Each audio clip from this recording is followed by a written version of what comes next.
Alors on va poursuivre notre visite dans les magasins des archives pour y faire une troisième rencontre, celle du marquis de la Mazelière.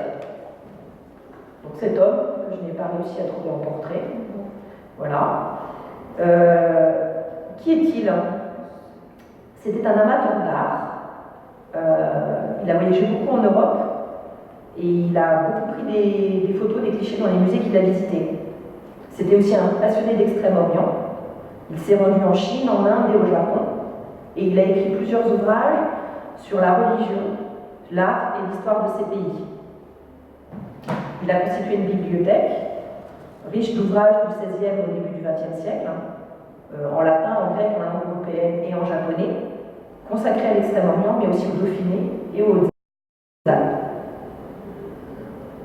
Il a complété sa collection bibliothèque par une riche collection d'estampes chinoises et japonaises, ainsi que de dessins indo-persans qui sont conservés aujourd'hui ici au musée Muséum. Donc là, je ne vais pas parler de ça, puisque moi, je n'ai pas travaillé sur cette collection, mais sur la partie bibliothèque, qui est conservée donc, dans un des magasins des archives départementales, et ça ressemble à ça. C'est pas hyper fun comme ça. Voilà, c'est ça une collection bibliothèque dans un magasin. C'est pas. Il faut les ouvrir les livres pour voir ce qu'il y a dedans, ce qui est intéressant.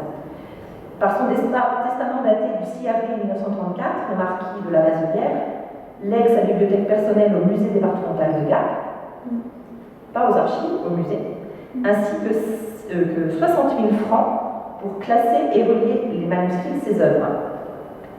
Le legs est accepté par le Conseil général des Hautes-Alpes le 5 novembre 1938, il a quand même fait 4 ans, hein.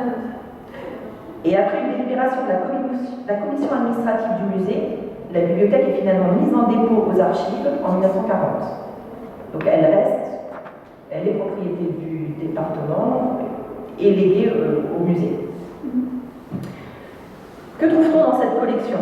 Alors je vais être un peu moins détaillée parce qu'en fait je n'ai pas eu le temps de travailler en détail sur cette collection. Donc je la connais de façon un petit peu plus superficielle. Donc on y trouve des manuscrits reliés ou en rouleau de ses œuvres. En fait, ça c'est la bibliographie de ses principales œuvres. Et donc, on a potentiellement tous ces manuscrits qui sont conservés aux archives départementales. En quantité d'ouvrages, c'est pas hyper important parce que ça fait un peu moins de 1500 volumes de livres et de brochures. Beaucoup de titres de périodiques, 64.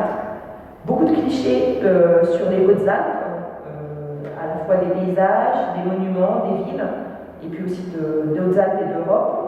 Et des tableaux, des photos de tableaux conservés dans les musées d'Europe, et une trentaine de cartes qui concernent le Dauphiné, la France et puis plus généralement l'Europe, l'Orient, l'Afrique, l'Amérique et le Japon. Donc quelqu'un qui serait intéressé aujourd'hui par cette collection, comment peut-il y accéder? Par le catalogue qui a été publié en 1945, et toujours pareil, par quelques notices qui sont dans le portail de la médiathèque des Hautes-Alpes. Là aussi, le travail n'est pas fini, il est à achever.